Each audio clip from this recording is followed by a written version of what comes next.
ये बात है साल 1998 की, जब एक अमेरिकन अरबपति ने करीब $8 बिलियन में एक आइलैंड खरीदा। इसका नाम दिया गया लिटिल सेंट जेम्स और इस आइलैंड को पूरी तरीके से प्राइवेट रखा गया। आम इंसान का आना अलाउड नहीं था। आइलैंड को इस तरीका से डिजाइन किया गया, किसी बंगलो से कम नहीं था। इस 75 एकड़ की आइलैंड में एक आलीशान पार्लियामेंट भी था। कुछ एक्सपर्ट्स की मुताबिक इस पार्लियामेंट को इंपॉर्टेंट मीटिंग्स अटेंड करने के लिए बनवाया गया, लेकिन यहाँ मीटिंग के अलावा सब कुछ होता था। और बात रही इस आइलैंड में कौन कौन आते थे, कई अरबपति, बिलियनर्स और मशहूर हॉलीवुड एक्टर्स। और अगर इस पूरी हिस्ट्री की गहराई में उतरेंगे तो आपकी पैरों तले जमीन खिसक जाएगा। एक्सपर्ट्स के मुताबिक आने वाले समय में लाखों पन्नों और हजारों मीडिया फाइल्स को सार्वजनिक किया जा सकता है। एक ऐसा आइलैंड जहां दुनिया का कानून नहीं चलता, एक ब्लैक बुक जिसमें दुनिया के सबसे ताकतवर लोगों का राज दफन है, और एक ऐसा आदमी जिसने पूरे सिस्टम की आंखों में धूल झोंकी। ये कोई बॉलीवुड फिल्म नहीं, जेफरी एप्स्टीन की असली और खौफनाक कहानी है।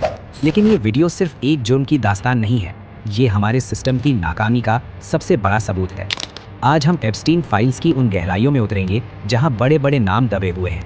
कौन था ये आदमी, कौन कौन से रसूखदार लोग इस दलदल में फंसे थे, और सबसे बड़ा सवाल, क्या उसकी मौत एक इत्तेफाक थी या एक सोची समझी साजिश। जेफरी एप्स्टीन एक ऐसा अमेरिकन फाइनेंसर जिसकी पहचान एक मनी मैनेजर के रूप में थी। वो सिर्फ अरबपतियों का पैसा संभालता था, लेकिन उसका असली कारोबार पैसा नहीं बल्कि रसूख और रुतबा था। वो दुनिया के सबसे ऊंचे हलकों में उठता बैठता था। राजनेता, शाही परिवार और बड़े बिजनेसमैन उसके दोस्त थे। लेकिन एक सवाल हमेशा बना रहा कि इतनी दौलत और इतनी शक्ति आखिर आई कहाँ से। उसकी कमाई का असली जरिया हमेशा एक गहरा राज रहा। 1990 के दशक से ही कई पीड़ितों ने आवाज उठाई। आरोप था कि एप्स्टीन एक सेक्स ट्रैफिकिंग रिंग चला रहा था। लेकिन इस घिनौने खेल में एप्स्टीन अकेला नहीं था, उसके साथ थी उसकी सबसे करीबी सहयोगी गिलेन मैक्सवेल। आरोपों के मुताबिक मैक्सवेल का काम था कम उम्र की लड़कियों को फुसलाकर एप्स्टीन के जाल में फंसाना। इन लड़कियों को एप्स्टीन के आइलैंड लिटिल सेंट जेम्स पर ले जाया जाता था, जिसे स्थानीय लोग कथित तौर पर पीडोफाइल आइलैंड कहने लगे थे। अब आता है इस कहानी का सबसे चौंकाने वाला मोड़। 2008 में जब एप्स्टीन पर गंभीर आरोप लगे तो लगा कि उसे उम्र कैद होगी, लेकिन तब हुई एक स्वीट हार्ट डील, एक ऐसा समझौता जिसने सबको दंग कर दिया। एप्स्टीन ने सिर्फ एक मामूली जुर्म कबूल किया, सजा सिर्फ 13 महीने की जेल। और हैरान करने वाली बात यह थी कि उसे वर्क रिलीज मिला, यानी वो दिन में अपने ऑफिस जा सकता था और रात को जेल लौटता था। इस डील ने उसके बाकी सभी ताकतवर साथियों को कानूनी कार्रवाई से हमेशा के लिए बचा लिया। यहाँ दुनिया ने देखा कि पैसा कानून को कैसे खरीद सकता है। जुलाई 2019 एप्स्टीन को फिर से गिरफ्तार किया गया। इस बार सबूत इतने पुख्ता थे कि उसका बचना नामुमकिन था।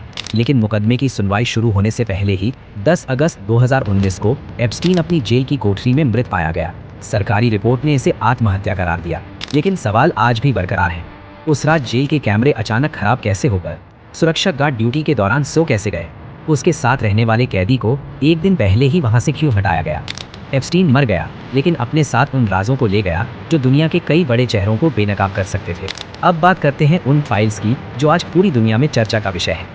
एप्स्टीन फाइल्स कोई गुप्त डायरी नहीं, बल्कि उन अदालती केसों के दस्तावेज हैं जो अब सार्वजनिक किए जा रहे हैं। इनमें फ्लाइट लॉग्स हैं, यानी उन लोगों की लिस्ट जो एप्स्टीन के विमान लोलिता एक्सप्रेस में सवार हुए थे।